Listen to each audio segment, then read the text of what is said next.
Item ಯಾವುದೇ ಇರಲಿ try ಮಾಡಿ ಆಚಿ ಚಿಕನ್ ಮಸಾಲಾ. ಸಿಎಂ ಆದ ಬಳಿಕ ತಮಿಳುನಾಡಿನ ಸಿಎಂ ಆಗಿರುವಂತಹ ವಿಜಯ್ ಅವರು ಕೊಲ್ಲೂರು ಮೂಕಾಂಬಿಕಾ ದೇವಿಯ ದರ್ಶನ ಪಡೆಯಲಿಕ್ಕೆ ಬರ್ತಾ ಇದ್ದಾರೆ. ಈ ಬಗ್ಗೆ ಮಾತಾಡಲಿಕ್ಕೆ ನಮ್ಮ ಜೊತೆ ಕೊಲ್ಲೂರು ಮೂಕಾಂಬಿಕಾ ಒಂದು ದೇವಾಲಯದ ಪ್ರಧಾನ ಅರ್ಚಕರಾಗಿರುವಂತಹ ರಾಮಚಂದ್ರ ಅಡಿಗ ಅವರಿದ್ದಾರೆ. ಅವರನ್ನು ಮಾತನಾಡುವ ಸರ್, ಇವತ್ತು ಯಾವುದಾದ್ರೂ ಹರಕೆಯನ್ನು ಇಟ್ಟುಕೊಂಡು ವಿಜಯ್ ಅವರು ಬರ್ತಾ ಇದ್ದಾರೆ ಅಥವಾ ಯಾವ ರೀತಿ ಇಲ್ಲಿ ಪೂಜೆಗಳೆಲ್ಲ ನಡೆಯುತ್ತೆ ಅದರ ಬಗ್ಗೆ? ಹರಕೆ ಇಟ್ಟುಕೊಂಡಿದ್ದಾರೆ ಅಂತ ಹೇಳೋದ್ರ ಬಗ್ಗೆ ಮಾಹಿತಿ ಇಲ್ಲ. ಆದರೆ ಹಿಂದಿನ 2 ಮುಖ್ಯಮಂತ್ರಿಗಳು ಬಂದಿದ್ದಾರೆ ಇಲ್ಲಿ. ಹಾಗಾಗಿ ತಮಿಳುನಾಡಿನ ನೂತನ ಮುಖ್ಯಮಂತ್ರಿಗಳಾಗಿ ಪದವಿ ಸ್ವೀಕಾರ ಮಾಡಿದ್ರಿಂದ ಅಮ್ಮನವರ ದರ್ಶನಕ್ಕೆ ಬರ್ತಾ ಇರುವುದಂತೇಳಿ ಇಲ್ಲಿ ಮಾಹಿತಿ ಬಂದಿದೆ. ವಿಶೇಷವಾದಂಥ ಪೂಜೆಯನ್ನು ಅವರು ತಿಳಿಸಲಿಲ್ಲ. ಬಂದ ತಕ್ಷಣ ಮುಖ್ಯಮಂತ್ರಿಗಳಾದವರಿಗೆ ವಿಶೇಷವಾದ ದರ್ಶನ ಇರುತ್ತೆ, ಹಾಗೆ ಮಂಗಳಾರತಿ ಇರುತ್ತೆ, ಪ್ರಸಾದ ಸ್ವೀಕಾರ ಮಾಡಿ ಹೋಗ್ತಾರೆ ಅಂತ ಅಷ್ಟೇ ಮಾಹಿತಿ ಇರುವುದು. ಯಾವುದಾದ್ರೆ ಜಪ ಅಥವಾ ಧ್ಯಾನದಲ್ಲಿ ಏನಾದರೂ ಕುಳಿತುಕೊಳ್ತಾರ, ಅದ್ರ ಬಗ್ಗೆ ಏನಾದರೂ ಮಾಹಿತಿ? ಅಲ್ಲ, ಇದು ಪುಣ್ಯಕ್ಷೇತ್ರ, ಇದು ಇಲ್ಲಿ ಬಂದರೆ ಅಷ್ಟು ಪುಣ್ಯ ಇದೆ ಅಂತ ಯಾವುದೇ ಅವರು ವಿಶೇಷವಾದಂಥ ಪೂಜೆ ಬಗ್ಗೆ ಅವರು ತಿಳಿಸ್ಲಿಲ್ಲ. ಇಲ್ಲಿ ಅವರಿಗೆ ವಿಶೇಷವಾದಂಥ ದರ್ಶನ ಮತ್ತು ಮಂಗಳಾರತಿ ಅಂದರೆ ಅದೇ ವಿಶೇಷ. ಹಾಗಾಗಿ ಆ ವ್ಯವಸ್ಥೆ ಇಲ್ಲಿ ಮಾಡಿದ್ದಾರೆ. ಮತ್ತು ಜಪ ಹೋಮ ಅದರ ಬಗ್ಗೆ ಯಾವುದೇ ಮಾಹಿತಿ ಇಲ್ಲ, ನಮಗೆ ತಿಳಿಸ್ಲಿಲ್ಲ.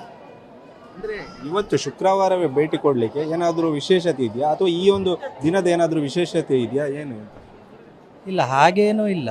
ಶುಕ್ರವಾರ ಎಲ್ಲ ದೇವಿ ದೇವಸ್ಥಾನಕ್ಕೂ ವಿಶೇಷನೇ. ಕೊಲ್ಲೂರಲ್ಲಿ ವಿಶೇಷವಾದಂಥ ದಿವಸ ಶುಕ್ರವಾರ ದೇವಿ ಆರಾಧನೆ ನಡೀತದೆ. ಹಾಗಾಗಿ ಶುಕ್ರವಾರ ಅವರು ಸಂಕಲ್ಪ ಮಾಡಿರ್ಬೋದು. ಕೊಲ್ಲೂರು ಮೂಕಾಂಬಿಕೆ ದೇವಿ ಅಂದರೆ ತುಂಬಾ ಪ್ರಸಿದ್ಧಿ ಪಡೆದಿರುವಂಥದ್ದು, ಕೋಟ್ಯಾಂತರ ಭಕ್ತರ ಒಂದು ಆರಾಧ್ಯ ದೇವಿ ಆಗಿರುವಂಥದ್ದು.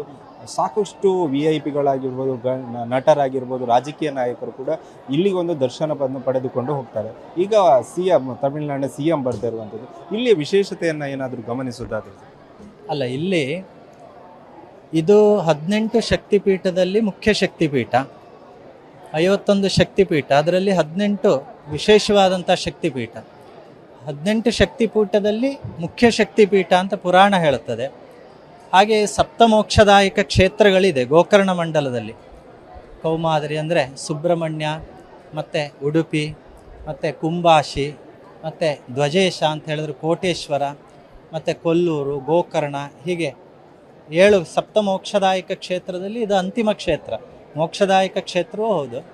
ಮತ್ತು 12 ಜ್ಯೋತಿರ್ಲಿಂಗದಲ್ಲಿ ಒಂದು ಜ್ಯೋತಿರ್ಲಿಂಗ ಇರತಕ್ಕಂಥ ಕ್ಷೇತ್ರ ಇದು. ಜ್ಯೋತಿರ್ಲಿಂಗದಲ್ಲಿಯೂ ಮಿಥುನಲಿಂಗ ಇಲ್ಲಿ, ಅಂದರೆ ಶಿವಶಕ್ತಿ 2 ಇರತಕ್ಕಂಥ ಉದ್ಭವಲಿಂಗ ಇಲ್ಲಿ. ಮಧ್ಯ ಸುವರ್ಣ ರೇಖೆ, ಸುವರ್ಣ ರೇಖಾಂಕಿತಂ ಲಿಂಗಂ ನಾಸ್ತಿ ನಾಸ್ತಿ ಜಗತ್ರಯ ಅಂತ, ಜಗತ್ತಲ್ಲಿ ಎಲ್ಲಿಯೂ ಇರದೇ ಇರತಕ್ಕಂಥ ಅಪರೂಪವಾದಂಥ ಒಂದು ಉದ್ಭವಲಿಂಗ ಸ್ವಯಂಭೂ ಇರತಕ್ಕಂಥ ಕ್ಷೇತ್ರ ಮೂಕಾಂಬಿಕಾ ಕ್ಷೇತ್ರ.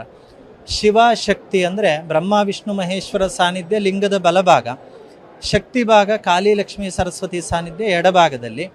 ಮೂಕಾಸುರನನ್ನು ವಧೆ ಮಾಡಿ ಮೂಕಾಂಬಿಕೆಯಾಗಿ ಸುವರ್ಣ ರೇಖೆಯಲ್ಲಿ ಐಕ್ಯ, ಆ ಸುವರ್ಣ ರೇಖಾಂಕಿತ ಲಿಂಗ ಅಂತ, ಆ ಸುವರ್ಣ ರೇಖೆ ಅಂತ ಹೇಳ್ತಕ್ಕಂಥದ್ದು ಶ್ರೀಚಕ್ರದ ಬಿಂದು ಸ್ವರೂಪ ಅಂತೇಳಿ ಅಷ್ಟು ವಿಶೇಷವಾದಂಥ ಕ್ಷೇತ್ರ ಈ ಮೂಕಾಂಬಿಕಾ ಕ್ಷೇತ್ರ. ಕೋಲಾಪುರ ಅಂತ ಈಗ ಕೊಲ್ಲೂರಾಗಿ, ಮೂಕಾಸುರನನ್ನು ಸಂಹಾರ ಮಾಡಿದ್ರಿಂದ ಮೂಕಾಂಬಿಕೆಯಾಗಿ ಕೋಲಾಪುರ ಮಹಾಲಕ್ಷ್ಮಿ, ಕೊಲ್ಲೂರು ಮೂಕಾಂಬಿಕೆಯಾಗಿ ಈಗ ಪ್ರಸಿದ್ಧಿ. ಅನೇಕ ಸಿದ್ಧಿ ಕ್ಷೇತ್ರಗಳಲ್ಲಿ ಇದು ವಿಶೇಷವಾದಂಥ ಸಿದ್ಧಿ ಕ್ಷೇತ್ರ ಇದು.